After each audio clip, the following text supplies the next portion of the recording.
Hey guys, welcome to Wake Up with Webb, living consciously. I know sometimes people get wake up coffee and stuff, but Yeah. it is coffee, but it's living consciously. And we're always bringing guests on that we relate living consciously awake with performance, and we want to get high performance in life, every aspect of our life.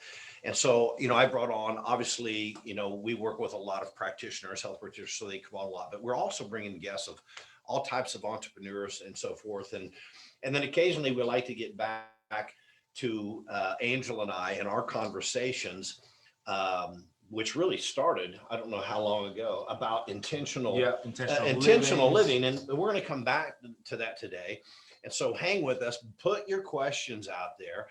But well, you talk to, what's the Yeah, title? What are today, we? this is the fifth part of the eight-part series on successes and letting go of fear. So we've had many different conversations. Feel free to check them out. Again, this happens every Friday with Dr. Webb and a guest on Wake Up with Webb, and you can find it on his page, Dr. Charles Webb. And so today we're basically talking about productivity, your time. Are you just being busy? How does that work? Are you getting stuff done? Why not? What is happening? And it's basically, what if the reason that you're not changing is because you're too busy? That's right. Yeah, we hear that all the time. And one of the if you're wondering if this is a challenge that you're having, number one, you probably know. If you're constantly saying to yourself or saying to your spouse or saying to your office team and workers and so forth, I'm so busy. I'm too busy. I can't get this done because I'm too busy. That's an indication that you're not efficient, you're not productive. So it's one thing to say, I'm extremely productive, I'm getting much done. That may mean it's occupying your time, a lot of Yeah. your time. Mhm. I'm productive, I'm getting much done, I'm moving the boat forward. I like to use this. I forget who I heard it from. I think it was in the book that teaches a way to be productive called Scrum, right? So it's a great book, guys. But they talk about moving the boat forward, and it's kind of like there's a coach that's talking to his team, and he's going, guys, I want you to start concentrating. We got to win this year. We got to go to state, and these are the road teams. And so I want you to consider all the actions that you're taking. Consider to yourself, is this moving my boat forward? Will it move the boat forward? I like that. And so, here's Thursday evening, getting close to the end of the week. Captain of the team, hey guys, let's go out and have some beers. I know we got practice in the morning. One of them goes, time out, Captain. I don't know that this is going to move the boat forward, right? Yeah, that's a And good so, question. so we want to always know that we're moving the boat forward. And so, busyness doesn't do that. So what's the difference? How do you know the difference between busy and productive? Well, it's like if I have an hour of time, and in that hour of time, if I'm rowing that boat as solid and efficient as I can, I might be able to move that boat. I don't know what, call it 8 miles, whatever, 10 miles. Whereas if I'm busy, which I'm not going on time. I'm Have your stopping. rhythms off? My rhythm's off, but I'm stopping periodically, and I'm checking my cell phone, and I'm checking my emails instead of rowing the boat. Busyness often does tell us that we're probably multitasking, Hmm. right? Because And we know that's an illusion. you're not productive. Right. So we do have the habits, all of us, including me, that sometimes being productive can become monotonous. Why? Because you're focused on one thing. And it's like, if I focus on one thing too long, I want to take a break and I want to do something else. But that break changes my momentum of rowing the boat forward. So now the boat slows down. I'm going to check my emails. So that breaks the monotony and gets us out of the mode of forcing us to focus. For a lot of people, and all of us, it can be challenging to think and to focus and stay in tune. So then we move out for a second and go, okay, I'm going to do emails now. Well, to be productive, there's a time set for emails. Like when I check my emails, I have a time in the morning. If I'm being true to myself, sometimes I mess up. I have a time in the morning, and it's not the first time in the morning. I have a schedule in the morning for my personal create my day journey in the morning that I do my routine. Mm-hmm. And then when I come to work, there's things that I do to be productive and get stuff off my plate. Then I check the emails, and then I'll check them one more time later in the day in that period of time. Not going back and forth. Got it. So if you're being productive and you're going, well, I'm going to focus on building this webinar, and I put down 90 minutes of building the webinar. Boom, boom, boom, boom, boom. Oh, I'm getting bored. Okay, well, at least you can get to an hour before you get too bored. But let's say it's 60 minutes. I want to get bored. Let me check my emails. No, don't do that. Go jump on a bouncer for 5 minutes. Lay down and meditate for 5 minutes. Look outside for 5 minutes. Whatever it is, don't change your task. Got it. That makes sense. Don't change it. That high performers don't change their task. So I'll take my 5-minute break. I got a guitar in my office. I play the guitar for 5 minutes or whatever. And then I'm going to go back and finish my 90 minutes. Same task. Same task and knock that off. That's on my calendar. And then what's the next thing to do? And so now we can start taking it down to what are the things you should be doing. So a lot of people, a friend of mine, a colleague friend of mine, yesterday we were talking, and he was frustrated about this this banker he was working with. Anyway, he was trying to wrap some stuff up, and when he got his email, she had listed on there about some urgency or whatever, and he contacted her and he said, "Hey, why is this so urgent?" She goes, "Well, I emailed you like 2 days ago or whatever, and you should have caught it." And he's like, "Time out." He says, "I don't check my emails every hour like a lot of people do, right? Because I have a life, and I focus on my business and I focus on other things. And so if I didn't respond to your email, probably would have best for you to text me or call me and get my attention. But the point I'm making, I take my emails, I scan through. That looks important. That looks important. That looks important. That's not, delete. I don't open them. Right. Yeah. I don't open them. And then the ones that look important. Okay. But then typically after I know what I've got, I hit the top, I hit the bottom, shift, hit, boom, they're gone. They're gone because most of the time they're a form of justifying your behavior to step away from the activities you should be doing so you don't have to think so much. Well, that makes sense. I've talked to clients, some of our clients, they've admitted that the tasks that are very challenging to them, they know that it's gonna take a lot from them to get that done because it's uncomfortable.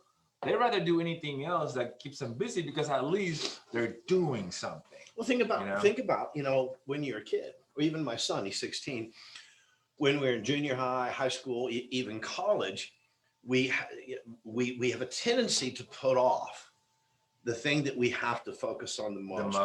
Right? The thing that's going to challenge us the most. I'll get to it. But what if someone says, "But Dr. Webb, I'm very good at last minute stuff. That's when I work the best. Like when the deadline's really approaching." Is that an excuse also? There could be the thought process or tendency. I'm more excited. I'm more alert. True, and you'll make more mistakes. That's a good point. So you'll make more mistakes. Learn how to get excited before, so you have the time frame. A professional prepares. A professional prepares before they go on stage. A professional prepares before they go into the negotiation. So waiting till the last minute to do that might put your focus on alert, but you're unprepared. You might miss something. You're going to miss something. You're going to miss something. And it's going to eventually, you're going to get caught and you're going to go, I'm not going to do that again. It's just like, I speak a lot in the beginnings. And even now I do prepare, right? But I want to make certain that I'm so prepared that no matter what happens during this time period of me, speaking, getting my connection out, I'm not going to be tripped up because I own what I'm going to be speaking about. Well, I think it's because you're always ready. Like you're always ready, but you also prepare. You're prepared. Yeah, I agree. So, yeah, are we ahead in what we're trying to do? So I'm trying to get in the best shape of my life. Am I productive or am I busy? I don't know. How much time are you spending in the gym? Am I spending 2 hours in the gym? Is it really necessary? Not unless you're professional. Okay. Otherwise, no, Yeah. it's not. 45 minutes to an hour. Am I getting results? Am I moving forward? Am I changing? Or am I in the gym lollygagging around? Am I talking? Am I, when I see someone in the gym and they got one of these with them, now if they're just changing their tunes because they cool, but they're texting someone or I'm thinking, why are you here? Right. You're not on task. Why are you here? You're not going to get great results. You can't even focus and enjoy. I mean, if I'm going to work out, I want to be there 100%. I want to experience it. Kind of like if I'm, going to go take a walk on the beach. I want to feel the sand. I want to feel the sun on my face. I want to hear the waves. I don't want to, I'm walking. There's a sunset. Oh, hang on. I mean, we miss out in that it really what we're seeing today with so much technology. We're pulled away from being productive constantly. We're pulled away and we allow it. Yeah, and I think another thing that pulls us away, Dr. Webb, is it's our thoughts. I think a lot of things that makes us really unproductive is how we're spending our mental time. Because a lot of people spend a lot of time thinking how it's not going to be done, how difficult it is, how challenging, how long is it going to take me, how much energy are going to be. I start comparing to everything else I got going on, and it's like so much mental chatter. That's like, man, get started. Yeah, I know that when I was a kid, my dad, we had like one of the most beautiful yards in the neighborhood. It was Zoysia. It was a beautiful yard and a small little house and everything. But back then, it seemed like a huge yard. And my dad, he was just, that was his deal. And we on the weekends, we were always plugging. If you don't know what plugging is, you go to one area of the yard that's the grass is bad. You plug these holes, these you plug them, and then you take them to the area where the grass is nice, and then you plug those same amount of holes. You take the good grass over to where those, and you put them in, so that zoysia begins to grow. And in the bad ones, you put into the nice grass upside down. So then the zoysia grows over it. And so we were constantly, this is on the weekends, we were cutting the grass, we were plugging, we were always working. But one of our chores was, get the grass done. And it was really thick grass, hard to cut. And you had to empty the bag time after time.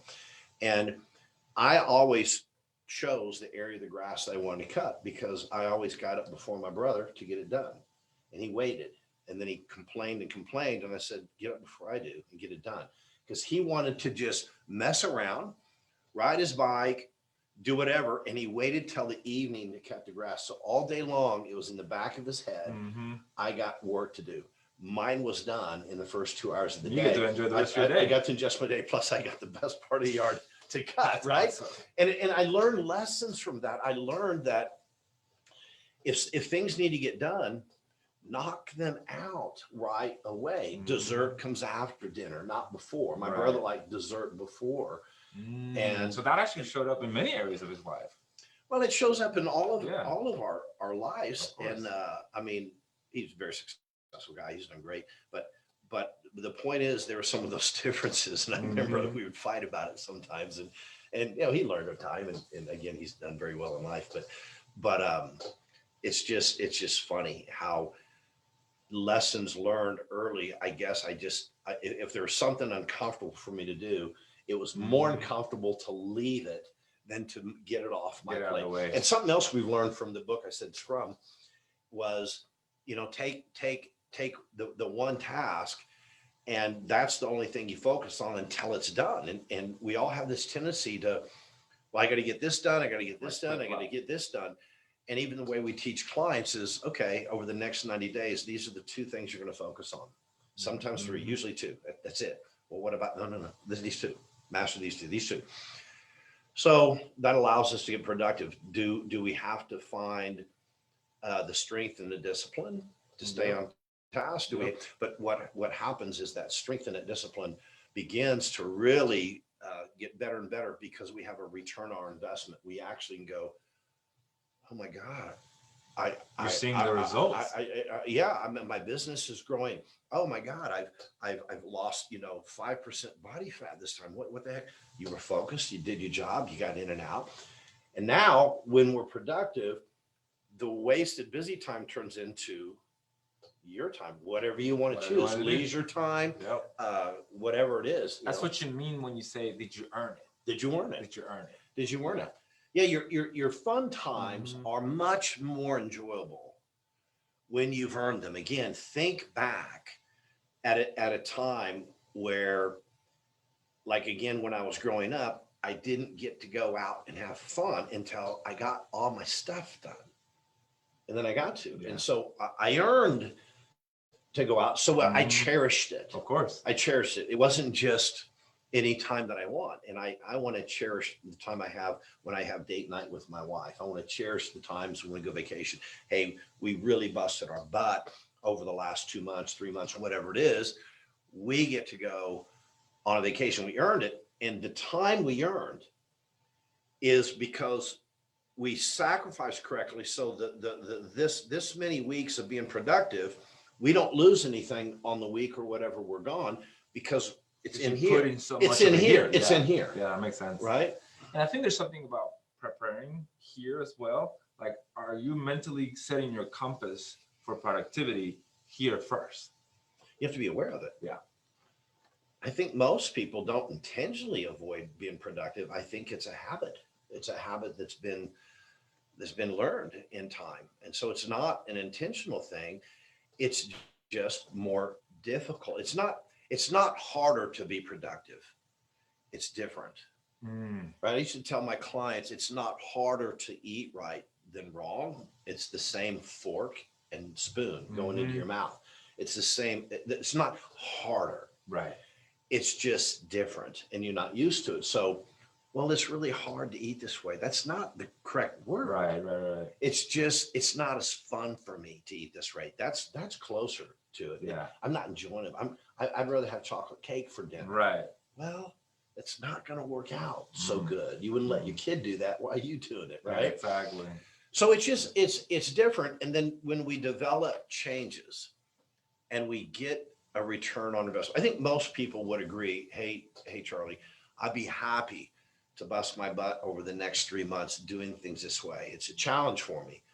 Man, if I can see this, it's all worth it, right? But we're so used to, I've been busting my butt for the last 10 years, 50-hour weeks, and it's not worth it. Why do we chase this?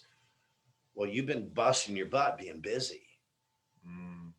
That's the difference. And so you're not getting a return. And it's not that you're not putting the time in, but the time that you're putting in is not moving the boat forward.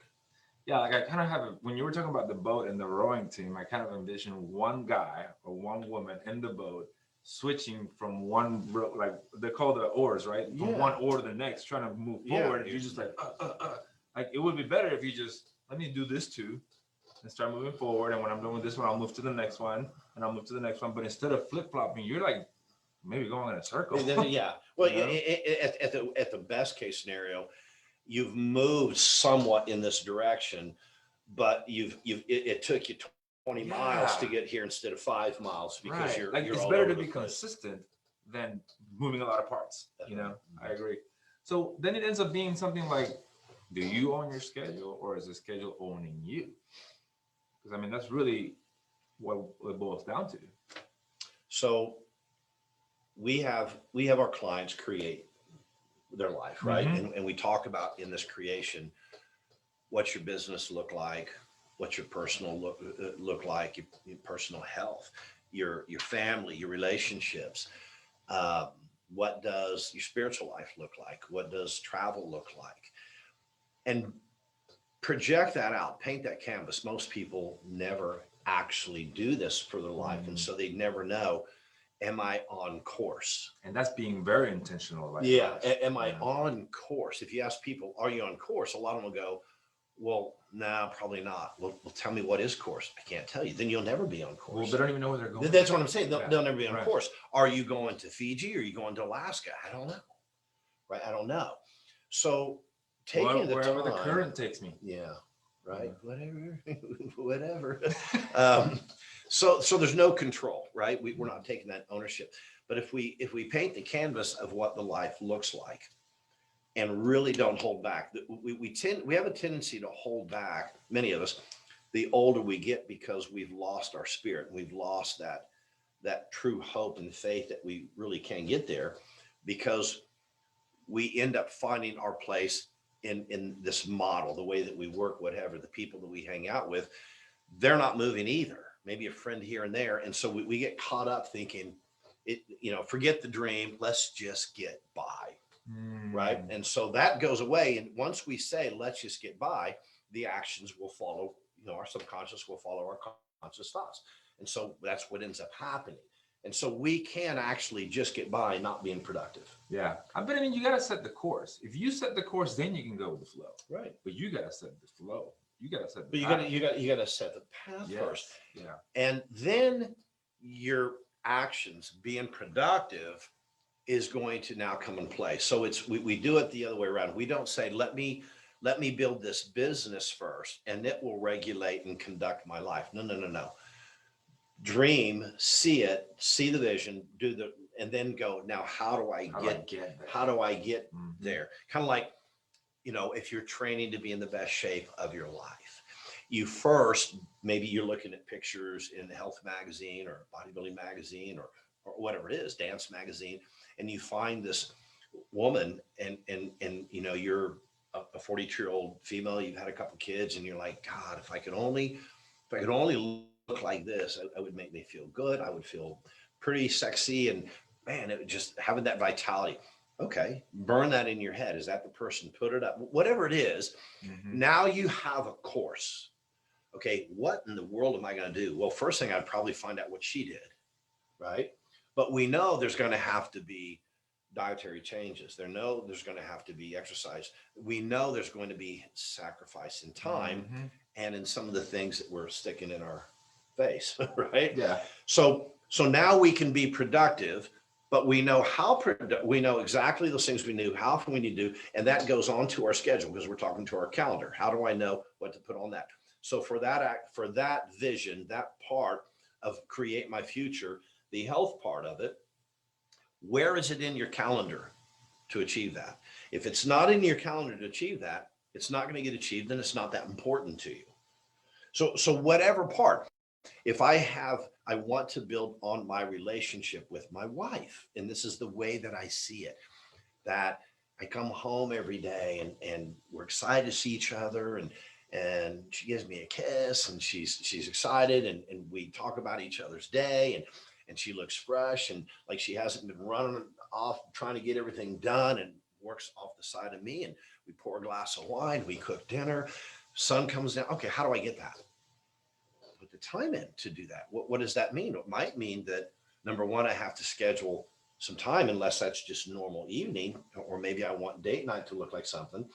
But what am I doing to make certain that we start building that relationship? Is that happening? Is there some specific times where even simple things like, hey, when we sit down at the table, first thing I'd like us to do is, I want to talk to you, Lana. Tell me what you're grateful for today. Mindy, what are you grateful for today? Let's start these conversations. But I don't know what actions to put down, and I don't know the importance of those actions if I don't know what the end point is. Yeah. I've got to move my boat. What's Somewhere. that move? What's that mean, Dr. Webb, Charlie? What's that moving your boat forward to your vision? Right. Okay, I'm on business right now for the next 2 hours. I'm on business. Okay, what's moving my boat forward? 10 million lives in 10 years. That's the main part of it. But if I'm working on a webinar, to get a webinar to have a 40% close rate, right? How do I do that? Well, I gotta put that together. Yeah, and I mean, also too, Dr. Webb, like being very intentional with your life. You talked about very many areas of our lives. And I know when I first started, I don't know about you, but when I first started being intentional with my life, I couldn't do many areas at the same time. I could do maybe my spirituality, and I put a lot of effort there. And then I moved over to my career, then I moved over financially, and then I moved over to relationship, then I moved over to my health. Like now I'm at a point where I can handle four or five of those things at the same time. But it took the discipline of focusing on one and really stretching that muscle and that discipline so I can handle another one. Well, think about another one. if you really, really want to learn an instrument or a second language, do I say, okay, I'm going to learn how to play the saxophone and the guitar? Hang on, it's possible, but who's going to get ahead? I'm going to learn them both at the same time. You master one of them, then get the other one. He's going to be ahead because once you master one instrument and you understand how it works, I can go to the next instrument and get it done because all music it's mathematics. It's all works the same. I might be pushing here or doing this, but understanding scales and music and all of that. So by me trying to perform on two instruments is probably going to take me double the time, longer. Maybe triple. Maybe I'll never get where. And the same thing with the language. I'm going to study Japanese and German. Good luck with that. Luck. Now, if you're a kid, maybe, or you're a genius, but it's no different in the different areas of our life that if I want to master something, then be serious about it and master it. Like if you want to be in the health, I want to master CrossFit. Well, don't do powerlifting. You might have some of that. Don't try to master powerlifting or don't try to master bodybuilding. CrossFit, it's different. That's a different place to go, right? So my activities are going to be different. I can master that and win my stuff and then go, I think I might go into bodybuilding. I think I might go into powerlifting or something altogether different. Exactly. Right? That's beautiful. Thank you so much, Dr. Webb. This has been great. I appreciate your wisdom and your guidance. Again, every Friday, Wake Up with Webb. Again, waking up to consciousness, being more intentional with your life. Every Friday, there'll be a different guest. Sometimes it'll be me and him.